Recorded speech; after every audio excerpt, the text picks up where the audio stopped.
Friends, crack UPSC में आप सभी का स्वागत है। इस वीडियो में मैं आज आपको मेडिवल हिस्ट्री की बुक के बारे में बताने जा रही हूँ। मेडिवल हिस्ट्री के लिए आपको कौन सी बुक ले लेनी चाहिए और आपके लिए कौन सी बुक परफेक्ट रहेगी, इस वीडियो में मैं आज आपको ये सब बताऊँगी। आइए स्टार्ट करते हैं इस वीडियो को। अगर आप मेरे चैनल पर नए आए हों तो सब्सक्राइब एवं लाइक ज़रूर कर दें। मेडिवल हिस्ट्री के लिए आपको ये बुक ले लेनी चाहिए। ये बुक आपके लिए काफ़ी हेल्पफुल रहेगी यूपीएससी एग्ज़ाम के लिए। आइए अब हम इस बुक के बारे में जानते हैं। ये बुक सतीश चंद्र की है, शायद आपने सुना भी होगा। इस बुक का हिंदी अनुवाद आदित्य नारायण सिंह ने किया है। मेडिवल हिस्ट्री के लिए ये बुक आपके लिए परफेक्ट रहेगी। चलिए आइए देखते हैं एक एक चैप्टर के। इसमें कुल 20 चैप्टर दिए गए हैं जो कि आप देख रहे होंगे। इन चैप्टर्स को आपको एक एक करके पढ़ना होगा अच्छे तरीके से। इसमें सबसे पहला चैप्टर दिया गया है भारत और बाहरी दुनिया। सबसे पहला चैप्टर है भारत और बाहरी दुनिया। और आपका चैप्टर सेकंड होगा उत्तर भारत, 3 राज्यों का काल, 8वीं से 10वीं सदी तक का इसमें आपको बताया जाएगा। तीसरा चैप्टर आपका है चोल साम्राज्य, 9वीं से 12वीं सदी तक।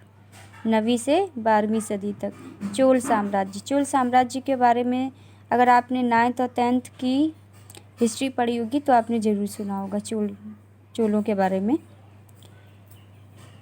आपका जो चैप्टर 4th है वो है आर्थिक तथा सामाजिक जीवन, शिक्षा और धार्मिक विश्वास, 800 ईस्वी से 1200 ईस्वी तक।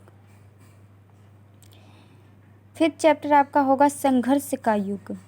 संघर्ष का युग जो 1000 ईस्वी से 1200 ईस्वी तक बताया गया है। इसके बाद आपका 6th चैप्टर आएगा दिल्ली सल्तनत। यहाँ से आपका दिल्ली सल्तनत स्टार्ट होता है, लगभग 1200-1400 ईस्वी तक बताया गया है दिल्ली सल्तनत, जिसमें एक एक करके आपको शाहजहाँ, औरंगज़ेब, नूरजहाँ, शाहजहाँ, इन सब के बारे में आपने पढ़ा होगा, शायद आप इन नाम को सुना भी होगा। ये सब वही है दिल्ली सल्तनत के राजकुमार। 7वें चैप्टर आपको बताया जाएगा दिल्ली सल्तनत पार्ट 2, लगभग 1200 से 14 ईस्वी तक, खलजी और तुगलक। इसमें आपको खलजी और तुगलक के बारे में बताया जाएगा। 8 चैप्टर है दिल्ली सल्तनत के अधीन शासन और आर्थिक तथा सामाजिक जीवन। 9 चैप्टर आप विजयनगर और बहमनी का काल तथा पुर्तगालियों का आगमन, जब पुर्तगाली भारत आए थे, इस बारे में आपको चैप्टर 9th में बताया जाएगा, जो लगभग 1350 ईस्वी से 1565 ईस्वी तक की बात की जाएगी इस चैप्टर में। चैप्टर 10th है आपका उत्तर भारत में साम्राज्यों के लिए संघर्ष।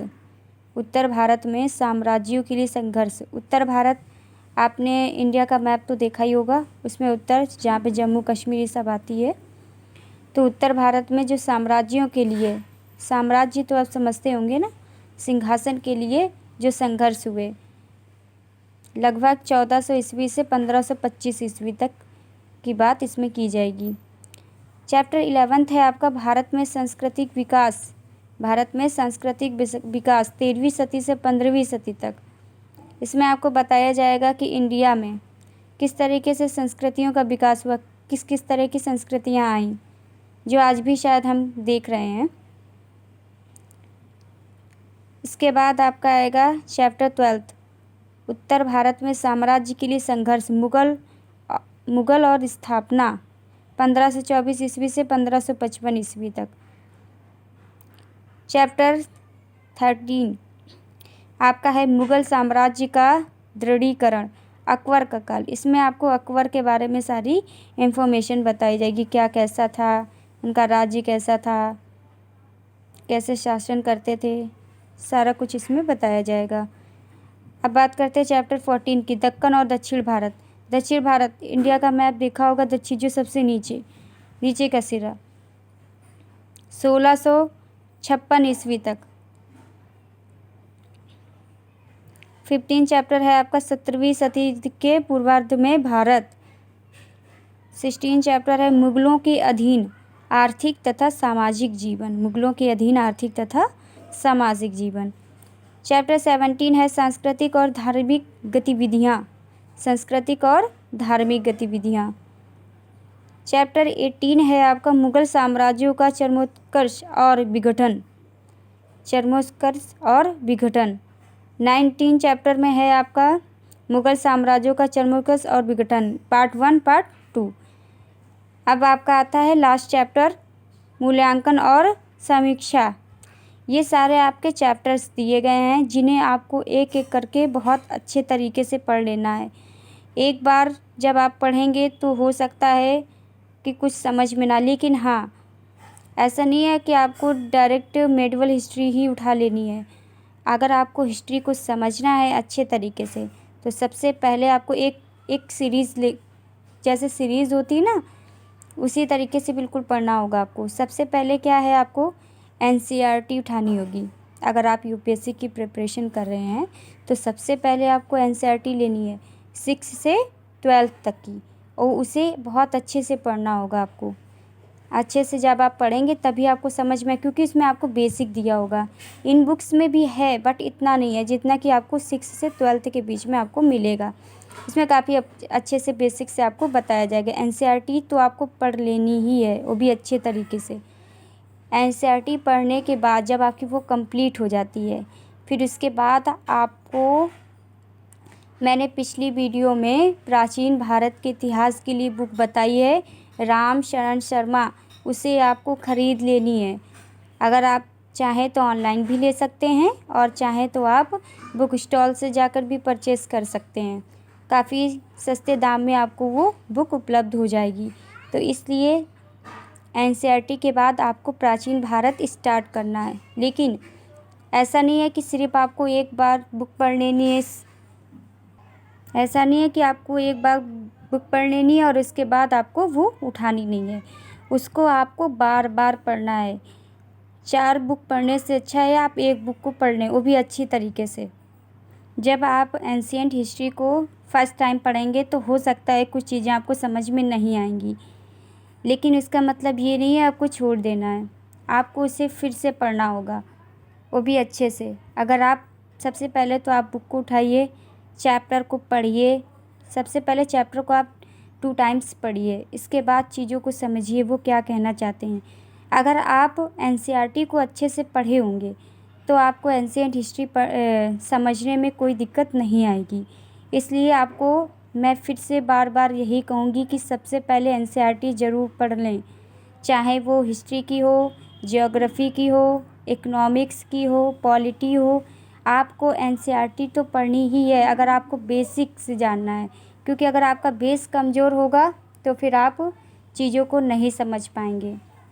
इसलिए सबसे पहले आपको बेस को अच्छा कर लेना है, समझ लेना है चीज़ों को। छोटी छोटी जो चीज़ें होंगी वो 6, 7, 8 में दी होंगी, जो शायद आपको इन बुक्स में नहीं मिलेंगी। इसलिए सबसे पहले आप एनसीईआरटी पढ़िए, फिर उसके बाद आप एंशिएंट हिस्ट्री पढ़ेंगे, वो भी अच्छे से। एक बार बुक को देख करके हटानी नहीं है, कम से कम इसे 2 या 3 बार पढ़नी है।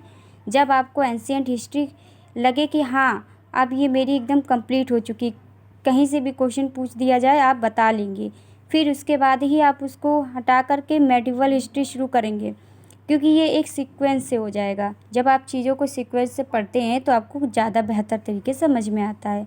तो इसलिए एंशिएंट हिस्ट्री के बाद जब समझ लेंगे तब आप मेडिवल हिस्ट्री को उठाएंगे, और मेडिवल हिस्ट्री को भी एक एक चैप्टर बहुत ही बारीकी से अच्छे से पढ़ेंगे, उसके क्वेश्चंस को सॉल्व करेंगे।